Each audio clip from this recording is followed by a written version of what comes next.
Polling ఆలగడ్డలో జరుగుతున్నప్పుడు కూడా చాలా సందర్భాల్లో చాలా చోట్ల కూడా గొడవలు జరిగినాయి. అందుకే ఆలగడ్డని ఎన్నికల కమిషన్ హైపర్ సెన్సిటివ్ ఏరియా కింద కన్సిడర్ చేసి ఇక్కడ ఎక్కువ ఫోర్స్ దింపడం కావచ్చు, పోలీస్ డిపార్ట్మెంట్ పైన ప్రెషర్ ఎక్కువ పెట్టడం కావచ్చు, ఇవన్నీ కూడా ఎన్నికల కమిషన్ సెంట్రల్ నుంచి కూడా మానిటర్ చేసి ఇక్కడ ఎటువంటి ఇబ్బంది కలగకుండా ఉండాలి అని చెప్పి కూడా అన్ని చర్యలు కూడా ఆ రోజు పోలింగ్ రోజు తీసుకోవడం జరిగింది. వాళ్ళు కూడా అందరూ కూడా సహకరించడం జరిగింది, ముఖ్యంగా ప్రతిపక్షంలో ఉన్న వాళ్ళు మేము. ఎందుకంటే ఈ రోజు ఓటింగ్ పర్సంటేజ్ పెరగాల, ఓట్లు ప్రజలు బయటకు వచ్చి స్వచ్ఛందంగా ఓట్లు వేయాలా, ముఖ్యంగా మొదటిసారి ఓటు వేసే వాళ్ళు ఈ ఓటు వేసేటప్పుడు ఎటువంటి గలాటాలు జరగకుండా ట్రాఫిక్ జరిగితే వాళ్ళని కూడా రేపు పొద్దున ఓటు వేయడానికి బయటికి రావడానికి కూడా ఎటువంటి ఇబ్బంది లేకుండా ఒక బాగుంటుందని ఒక ఆలోచనతో కూడా మేము ఎవరం కూడా అటువంటి ఆలోచనలు గతంలో లేవు, ఇప్పుడు కూడా పెట్టుకోలేదు. కానీ ఈరోజు ఎంత దురదృష్టం అంటే ఒక పక్కన ఓటింగ్ పర్సంటేజ్ పెరిగింది, ఎక్కడ కూడా గలాటాలు జరగకుండా చూసుకోవడం జరిగిందని చెప్పి మేము మాట్లాడడం జరుగుతుంది. కానీ ఈరోజు గంగుల ప్రభాకర్ రెడ్డి గారు ప్రెస్ మీట్ పెట్టి మరి ఏదైతే ఆయన గాంధీజీ తర్వాత ఆలగడ్డలో ఆయనే అని చెప్పి అనుకొని మాట్లాడుతున్నాడు. ఈరోజు ఆయన మర్చిపోయి పాపం వయసు అయిపోయింది కాబట్టి ఆయన మర్చిపోయినట్టున్నాడు. రుద్రవరంలో వాళ్ళ వల్లనే ఒక పెద్ద గొడవ జరగడానికి ముఖ్య కారణం కూడా గంగుల ప్రభాకర్ రెడ్డి గారు, మరి ఆయన కొడుకు, ఆయన కుటుంబ సభ్యులు, మిగతా కార్యకర్తలు, వైసీపీ కార్యకర్తలు వీళ్ళందరూ కూడా ప్లాన్ చేసి ట్రాప్ చేసి మరి రుద్రవరంలో హెడ్ క్వార్టర్స్ లో గలాటా చేయాలి, పోలింగ్ పర్సంటేజ్ తగ్గించాలి, బయటికి ప్రజలు వచ్చి ఓట్లు వేయకూడదని చెప్పి ఒక ఆలోచనతో రాళ్ళు, సీసాలు, గాజు పెంకులు ఇవన్నీ కూడా అప్పటికప్పుడు రావు కదా, ఇవన్నీ కూడా ఏర్పాటు చేసుకొని వాళ్ళు బండిలో ఎంచి వాళ్ళ వెహికల్లో ఎంచి అవన్నీ తీసి వేస్తున్న స్పష్టంగా ఒక వీడియో కూడా రిలీజ్ చేయడం జరిగింది.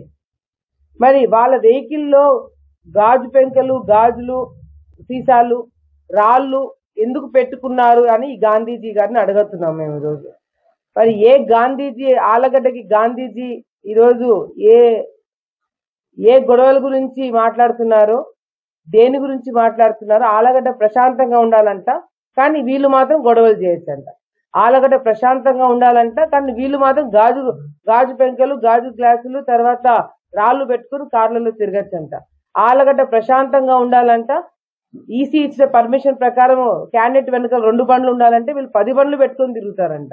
ఒక్కొక్క బండ్లో 10 మందిని కుక్కుని పక్క తాలూకా నుంచి మనుషులను తీసుకొచ్చి వీళ్ళు తిప్పుకుంటున్నారు. ఆలగడ్డ ప్రశాంతంగా ఉండాలంట కానీ ఎరుగుడు దించి మనుషులు దింపుకుంటారంట ఆ టౌన్ లోకి.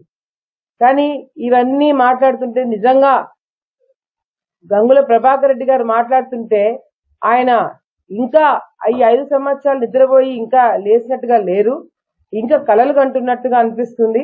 ఎందుకంటే గంగుల ప్రభాకర్ రెడ్డి గారు బౌన్సర్లను తెచ్చినామంట, బౌన్సర్లను తెచ్చి ఆలగడ్డలో మేమేదో సృష్టించినామంట, గలాటా సృష్టిస్తున్నామంట, లేకపోతే ఏదో ఒక క్రియేట్ చేస్తున్నామని చెప్పి మన ఆలగడ్డ గాంధీజీ గారు మాట్లాడుతున్నారు.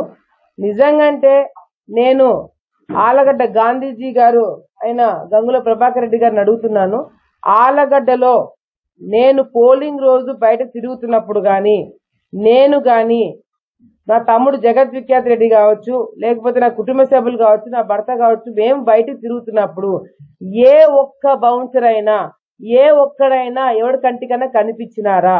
ఆలగడ్డ తాలూకాలోనే ఓటు లేని వాడు ఎందుకు తీసుకొచ్చి మీరు ఏజెంట్ కూర్చోబెట్టాలనుకున్నాడు గంగుల కిషోర్. ఎఫ్ఐఆర్ ఫైల్ అయింది ఏవి సుబ్బారెడ్డి పైన 307 SC ST కేసు, కొన్ని సెక్షన్లు పెట్టినారు. ఇంకా ఇన్వెస్టిగేషన్ జరుగుతుంది. నంద్యాల ప్రాంతం నుంచి వచ్చిన వాళ్ళు ఎందుకు తీసుకొచ్చారు, బాడీ గార్డులకు ఎందుకు పెట్టుకున్నారు, ఎప్పటి నుంచి పెట్టుకున్నారు? వీళ్ళు నా దగ్గర పనిచేసే వాళ్ళు కొన్ని సంవత్సరాల నుంచి నాతో పాటు ఉన్నారు, కొన్ని సంవత్సరాల నుంచి 8 సంవత్సరాలు, 9 సంవత్సరాలు, 10 సంవత్సరాలు, 4 సంవత్సరాల నుంచి నా దగ్గర ఉన్న వాళ్ళు ఉన్నారు. కరెక్ట్ గా ఎన్నికలు కోడ్ వచ్చిన తర్వాత 10 రోజులు ఉంది అనంగా తీసుకొచ్చి నంద్యాల వాళ్ళని ఇక్కడ ఎందుకు పెట్టుకున్నారు? గొడవలు సృష్టించడానికి పెట్టుకున్నారు. హైపర్ సెన్సిటివ్ ఏరియా కాబట్టి ఆ రోజు బయట నుంచి వచ్చిన ఫోర్స్ అంతా చాలా స్ట్రిక్ట్ గా చేసింది కాబట్టి గొడవలు జరగలేదు. టౌన్ లో ఎక్కువ చాలా స్ట్రిక్ట్ గా చేశారు కాబట్టి గొడవలు జరగడానికి అవకాశం లేక దిక్కు లేక ఆలగడ్డలో గొడవ పెట్టుకోవడానికి సాధ్యం కాక పోయి రుద్రవరంలో గొడవలు పెట్టుకున్నారు. మీరు సిగ్గుచేటు. డెఫినెట్ గా ఇన్వెస్టిగేషన్ లో అసలు కిషోర్ వాళ్ళని తీసుకుపోయి ఎందుకు కొత్తపల్లెలో పెట్టారనేది కూడా ఈ కేసులో బయటపడతాది. ఫోన్లు స్విచ్ ఆఫ్ చేసుకుని ఒక్కొక్కరు పారిపోయినారు. ఎన్నికల కమిషన్ నేను దీని అన్ని ఏం జరుగుతుందో నేను అన్ని కూడా ప్రూఫ్లతో సహా ఫోటోలతో సహా అన్ని కూడా నా దగ్గర పెట్టుకున్నాను. ఇప్పుడు ఏమి నేను చెప్పను, మాట్లాడను. రేపు పొద్దున డెఫినెట్ గా మాకంటూ టైం వచ్చినప్పుడు అన్నిటికీ సమాధానం చెప్పడం జరుగుతుంది. ఎందుకంటే పోలీస్ డిపార్ట్మెంట్ ఏ విధంగా వాళ్ళ మీద ప్రెషర్ ఉందో లేదో చేస్తారో చేయరో నాకైతే తెలీదు. ఎక్కువ హోప్స్ నేను పెట్టుకోవట్లేదు, వాళ్ళ మీద నేను ప్రెషర్ పెట్టట్లేదు, పెట్టను కూడా. డెఫినెట్ గా మాకంటూ ఒక టైం వచ్చినప్పుడు అందరికి కూడా సమాధానం చెప్పడానికే వేచి చూస్తున్నాము ప్రశాంతంగా అని చెప్పి సందర్భంగా తెలియజేసుకుంటూ మరొకసారి ఆలగడ్డ ప్రజలు మీరు ఎటువంటి ఇబ్బందులు పడకండి, ఎటువంటి భయభ్రాంతులకు గురి కాకండి.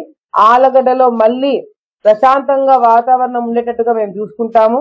ఎవరైనా పిచ్చి పిచ్చి పనులు చేస్తే వాళ్ళని ఏ విధంగా వాళ్ళని కంట్రోల్ చేయాలనేది కూడా మాకు తెలుసు. ఎటువంటి పరిస్థితుల్లో ఆలగడ్డలో రౌడీజం గూండాయిజం లేకుండా చూసుకునే బాధ్యత నాదని చెప్పి ప్రజలకందరూ కూడా తెలియజేసుకుంటూ మరి పెద్ద స్థాయిలో అందరూ కూడా బయటకు వచ్చి ఆ రోజు నేను పోలింగ్ రోజు చూశాను, చాలా మంది మహిళలు చిన్న పిల్లలు ఎత్తుకొని ఎంత ఎండగా ఉన్నా కూడా పగలపూట చాలా మంది నీళ్లు లేకపోయినా ఎండలో నిల్చొని మరి ఓటు వేసడానికి బయటకు వచ్చినారు. చాలా మంది ముసలోళ్ళు వచ్చినారు.